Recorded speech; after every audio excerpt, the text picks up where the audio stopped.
He does not give a crap about Black people. The reason he is funding Black Lives Matter is because it serves the agenda of the elite to tear people apart. And it's working. People are more divided than ever.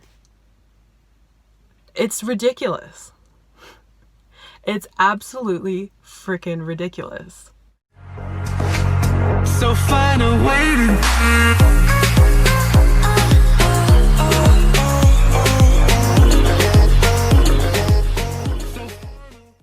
Hello, beautiful light warriors. My name is Monica, and today's video is going to be about why I don't support the Black Lives Matter movement, and also my experience with racism, which is going to be more of a story time. So I have gone back and forth for the last week or so deciding if I was going to make this video. The reason why I almost didn't is because I know it's controversial.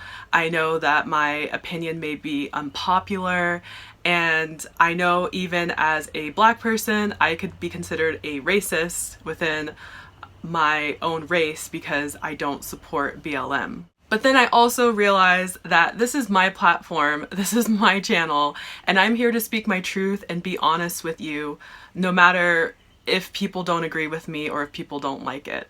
So if you want to unsubscribe after seeing this video, it was nice having you here. I'm gonna start first with my experience with racism. I have a few stories that I kind of remember growing up. So first of all, I grew up in the South in the US. So I grew up in Florida. I moved there from Chicago when I was 6, and I was there until about the age of 14. I feel like my situation was kind of odd and unique because I haven't heard any other people's experiences that is kind of similar to mine. And I want to say that I feel like I've experienced and also seen racism not just with some white people, but also with some Black people as well. I remember all the way back to elementary school, kids segregating themselves. No one was forcing them to do this. This was all their choice. When I would enter the lunchroom, the kids in my grade would be separated by one table being only Black kids and then the other table being only white kids, with an exception. There was one white kid, or maybe she was Hispanic, I'm not sure. She would sit with all the Black people, and then I would be the only Black person sitting with all of the white people. And the reason for this, I mean, I can't speak for the other girl, but my reasoning was I never fit in with the Black kids at my school. And I didn't care that they were Black. I didn't care about anybody's race. I mean, kids usually don't think about that sort of thing, you'd think, but not according to the school. I didn't care. I was just wanting to hang out with people who were friendly and nice to me and accepting of me for who I was. And most of the Black kids did not like me and would pick on me. I got severely bullied in elementary school, and it was primarily by Black girls. And the things that they would bully me about would be my clothes, because I was poor and I couldn't afford the newest, nicest clothes. I didn't dress like them. They would really pick on me for my hair. My hair was always natural, and so it was in its tight kind of afro-y, curly state, and I would have it in braids. I wouldn't get it straightened. I didn't have weaves or anything like that, so I was like an embarrassment, I guess, to them, to the Black community. And also because of the way I talk, I did not talk Black enough for them, and also because of my taste in music and things like that. I remember being cornered in gym class one day, and the Black girls were asking me if I liked Little Bow Wow. He was popular, I guess, during that time. And I said, no, I like Aaron Carter. And they were so confused. They're like, oh my goodness, like, why do you like that white guy Aaron Carter? Why don't you like Little Bow Wow? And I was just like, thinking that's just who I like. I loved his music. And Aaron Carter was kind of like the Justin Bieber of that time, not quite as big, but he was really popular. I really loved his music, and he basically was a rapper, even though I don't think he classifies as rap, it's more classified as pop. I also remember a time when I was riding home on the bus from school. I lived in a primarily Black neighborhood, and so pretty much all of the kids on my school bus were also Black. And I happened to be sitting in the back for some reason. I didn't like the back because that was the rowdy group. I'd rather be in the front towards the driver, but I guess there was no seats left and I ended up in the back. And I remember being so terrified because there was so much energy. Like the kids were like yelling and screaming and running around. There was just complete chaos, and the bus driver did not care. They did not try to get anyone under control. So I'm sitting here back here, and I'm very introverted. Back then I was very shy. I was very quiet. I was very kind of proper or poised. Like I had people tell me that I was too proper, but that's just how I was. And I was just sitting there and I was scared. And this one girl that I kind of knew because her mom would babysit me sometimes, she got in my face and she kept yelling, "You're acting like a white person. Stop acting like a white person."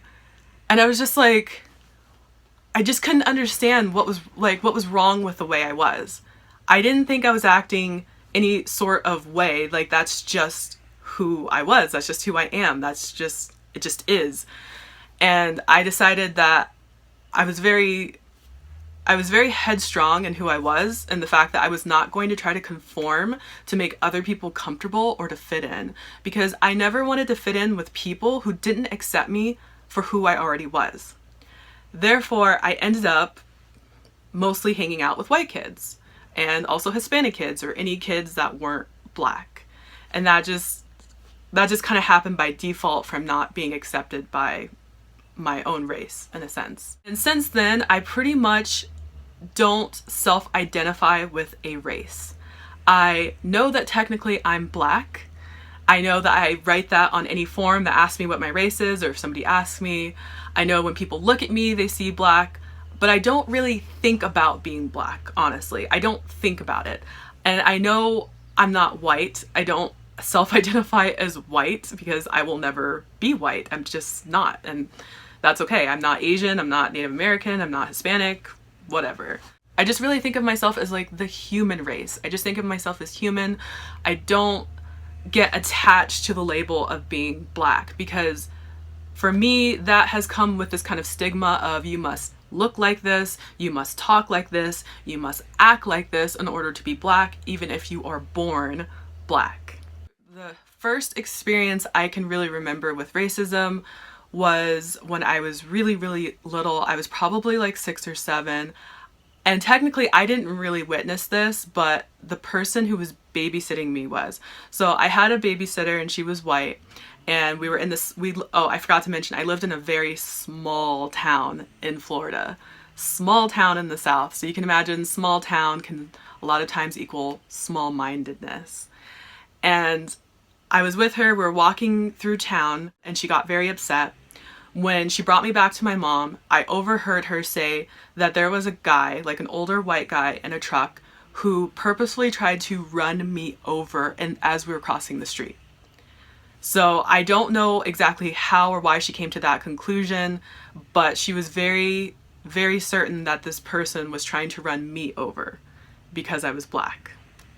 And even though I didn't know that was happening, hearing that story really affected me after that, especially hearing it at such a young age. It really impacted me.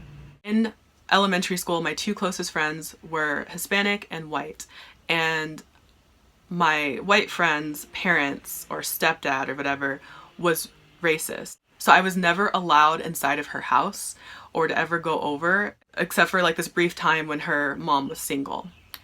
And I remember we'd have to keep going to her house for things, and my Hispanic friend would stand with me like way far away from the house and like hide out with me so that our other friend could go get whatever she needed to get out of the house.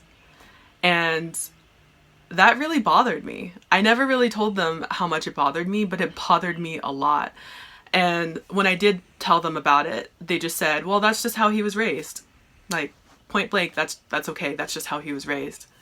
I don't care how anybody was raised. I was raised a lot of things, and I don't subscribe to a lot of those things anymore. I became my own person, and I know right from wrong without anybody telling me. After leaving Florida, I have lived in New Mexico primarily, which consists of mostly Hispanic people, also some white people, Native American people, and like maybe a handful of black people. I almost never saw another black person when I lived in New Mexico. And I don't really recall a lot of racist experiences being in New Mexico. That was probably the place I felt like I really fit in the most and I was very accepted. I did, however, get accused of being racist myself twice when I was there. So I ended up leaving the RV so my husband could finish working, so I'm gonna finish filming in the truck. So one of the first times I got accused of being racist was when I was working as a hostess at a restaurant and we were super duper crazy busy. We had a ton of people in the lobby and I was the person who was taking menus and leading the people to their table, and one of my managers had taken over for telling me who to take to what table and what section. And I had one family that came up to me and they're like, we've been here a long time, like why haven't you called our name? And I asked them what their name was and I went to go ask her and looked at the list, and came back and told them that I had called them earlier but nobody had answered. And they were like, well, we didn't hear you. And so I said, okay, well, I'll get you back on the list. So I told my manager, we put them back on. But we had to seat them according to how many people were in their party and how big of a table we had. So it wasn't necessarily first come, first serve. And so they're back on the list. And this manager who was supposed to be helping me was not a very good manager. She was very spacey. She was just laughing and talking with someone, just like BSing. And I kept trying to get her attention and ask her, who do I take next to where?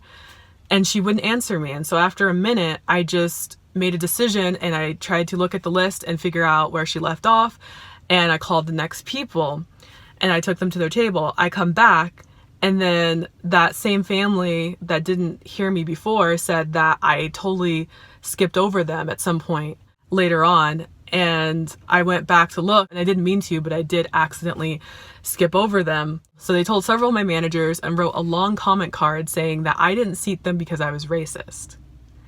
Which doesn't make any sense because, like I said, in New Mexico, it is primarily Hispanic people. I am still a minority there, right? So if I was racist against Hispanic people, I shouldn't be living in New Mexico. That wouldn't make any sense. And almost every single person I worked with was Hispanic. Everybody that I was friends with was Hispanic. And everybody else, mostly in the restaurant, were also Hispanic, and I was seating them. So I didn't understand how they were crying racism when there was literally no way I could be racist when I'm seeing other people who are also their race. And the second time I got accused of being racist was when I got my first boyfriend. I was living at a transitional living program, and one of the guys who lived in the same place had a brother who would come and visit, and his brother brought one of their mutual friends. And somehow it got to a point where I was inside and this guy's brother and his friend were literally fighting over who was going to date me. And I finally came outside and I was like, okay, I think I should have a choice in this, right? You know? And so I was like, I'm just gonna pick right now. And I picked the guy's brother. And then one of the other guys who lived in the same house accused me of being racist because I picked the guy who was Native American instead of the other guy who was black. And I was just like, okay, I don't know how I'm being racist because the guy who was Native American, the other guy's brother, I had seen him a few weeks prior. And my best friend was over at our house at the time. And she was like, have you seen so-and-so's brother? He is so hot. And I looked up and I was like, wow, yeah, he's really hot. And we had kind of talked off and on since then. I had never met this other guy. So I already had a crush on the first guy. And yeah, I was still being racist because I didn't pick someone within my own race, which to me in itself kind of seems racist. But I really think that people in general are too quick to drop the racist card for every little thing. When I say that I feel that I have experienced racism, I really think about it and I try not to just cry it out for every single thing. I don't want to cry wolf. I typically don't even think that someone of a different race is being racist to me if they're rude. I just assume that maybe they're having a bad day or they're just a mean person and they're rude to everyone. I don't automatically assume it's because it's the color of my skin. But being in an interracial relationship with my husband, if you don't know, he is white, we have come across some racism, mostly from Black people. One time we went to go visit Chicago when he had a work conference, and the moment we arrived there, we have our suitcases, we're trying to get to a train. There's a Black guy who starts yelling at us, "Hey, interracial couple, hey, interracial couple." And I felt so singled out. And I felt so uncomfortable. And I was really annoyed that he had screamed that at us across the entire train platform. The second time was when we went to New York. We were in Manhattan, also for another work thing.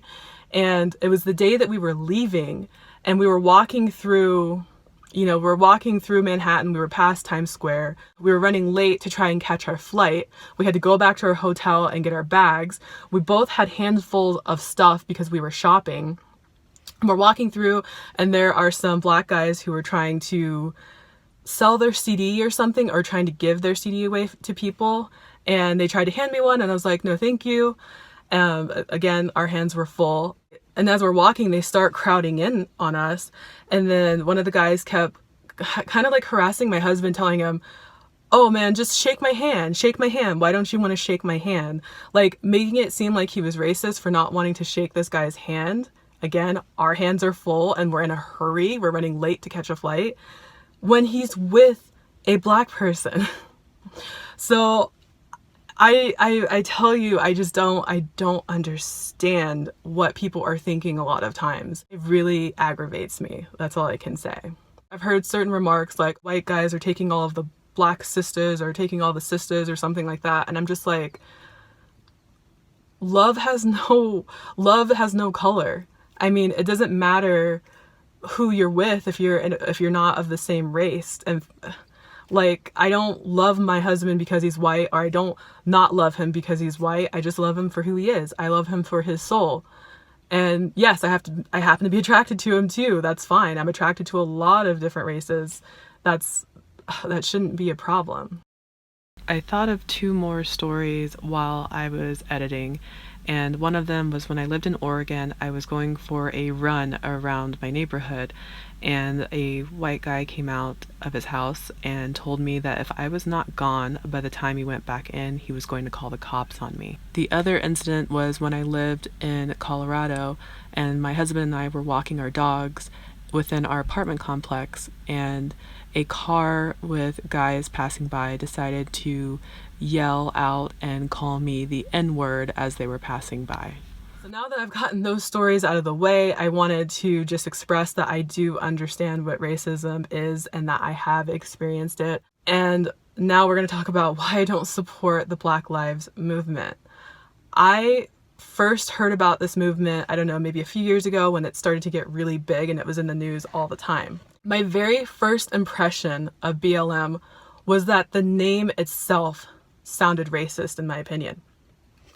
Black Lives Matter, to me, sounds like no one else's lives of any other race matters. Now, if the name was Black Lives Matter too, that I would understand. That I would think would make more sense.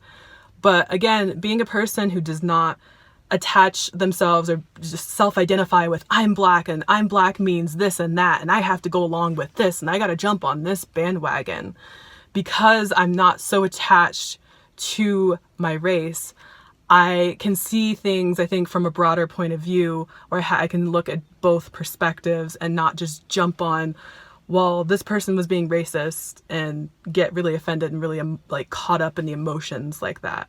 So I heard the name of this group and I was like, that in itself sounds racist. And then before I started hearing other people saying it, I started to think, doesn't all lives matter? And being vegan, all lives include animal lives to me. So all lives. I'm not just talking about certain lives. And then people started saying that saying all lives matter was wrong and was racist, which makes no sense to me.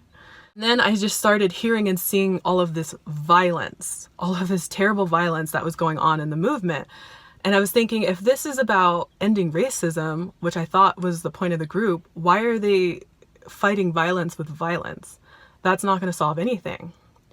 Now, with all the protests going on, I am totally okay with peaceful protests where people aren't shooting people and looting, stealing, beating up other people, burning down buildings and cars. I mean, that is just so unnecessary and causes just so many more issues than what was even to happen at hand. And my thoughts real quickly on the George Floyd case, when I first heard this case, I was heartbroken when I heard what happened. I thought it just felt it deep in my heart. I think it's so sad. I think it was definitely not okay that he should not have died like that. No one should die like that. But I don't think that it was a racist issue. I think it was a police brutality issue. Yes, cops do tend to kill innocent people, or they tend to kill people accidentally or on purpose when they didn't need to, if they weren't in danger. I understand that happens in a lot of cases, and it happens within a bunch of different races, not just Black people. I don't think all cops are evil and they just automatically target Black people. I have dealt with some really nice cops. If you had seen one of my other videos where I talk about there are more good people than bad in the world, I talk about a case when I was homeless with my mom when I was 15, and a white cop had helped us to get a place to stay for the night. She had paid out of her own pocket a night for a hotel and had bought us food. I have encountered some incredibly kind officers who just want to help. So I also don't agree with the whole defund the police thing, but that might be another video. I want to stick to the racist issue. I haven't read or seen anything about the cop who killed George Floyd being racist. And I also heard things like they had worked together for 17 years prior in a club, and that there was also a Black officer and an Asian officer who were also on the scene who eventually got arrested. I am happy that all of those officers were arrested and are having justice served to them for their actions. But at the same time, I didn't understand what the correlation with the whole racist issue stemmed and why people are attacking businesses and burning down their own communities, their own cities that took so long to build because of this. And I couldn't quite understand why this police brutality issue seemed to blow up more than all the other ones that we've heard in the past, to the point where every single person, it seemed like, was talking about it.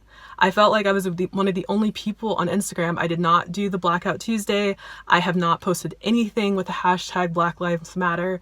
I just decided to stay silent on it, but I just don't feel like being silent about it anymore after watching some other of my favorite YouTubers who had a similar opinion, or who have the same opinion that I do about this, that I just felt finally inspired and encouraged to speak my truth.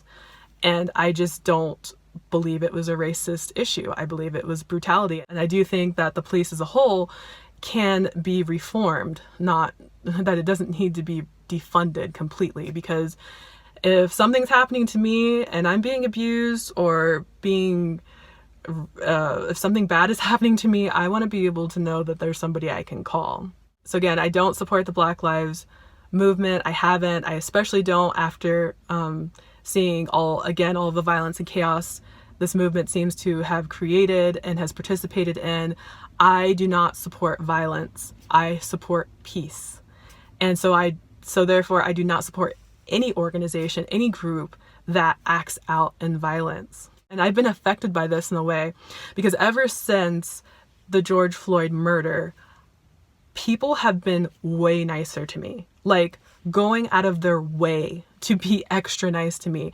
There's one cashier that I had gone to a few times who was kind of rude, was all of a sudden just so sweet to me, and even had me sort of cut in front of somebody else to ring me up. And at first I was like, maybe I'm just making this up. Maybe this isn't really happening. But after I kept seeing it over and over, every time I would go out grocery shopping or go out and run errands, people would come out of their way and be like, "Hi, how are you?" And I'm just like, I'm good. Like, I was always nice back. I'm nice to everybody. But I just thought it was strange that I noticed more people were just being like, I don't know, just being different, being weird. And I got kind of uncomfortable with it, because I was like, I feel like I'm in the spotlight right now, and I did not ask to be put in the spotlight. I don't like that. And what also bothers me is it seems like a lot of non-Black people are feeling guilty about what's going on, and they're trying to overcompensate and be and like try to make up for the actions of people who actually are racist. And that to me also doesn't make sense because they did nothing wrong. These people have done nothing wrong, to me at least. They're not racist that I know of. So they don't need to be begging for forgiveness for anything. And that also actually reminds me of when I was in elementary school, somehow in a bunch of my classes, I ended up being the only Black student. And in history class or some class that we were taking, I dreaded every year when we had Black History Month because they would show us the same slavery videos like Roots and certain things like that. And it would make me uncomfortable because afterwards, a lot of kids in the class would come up to me, look like they felt super guilty and apologize to me. And I'm just thinking, you have nothing to apologize for. You have done nothing wrong. You cannot be responsible for the actions of a few in the past. And I was never a slave. That also put a lot of spotlight and attention on me. And I have that same feeling now because I can sense that kind of like guilt that people are feeling because I'm an empath.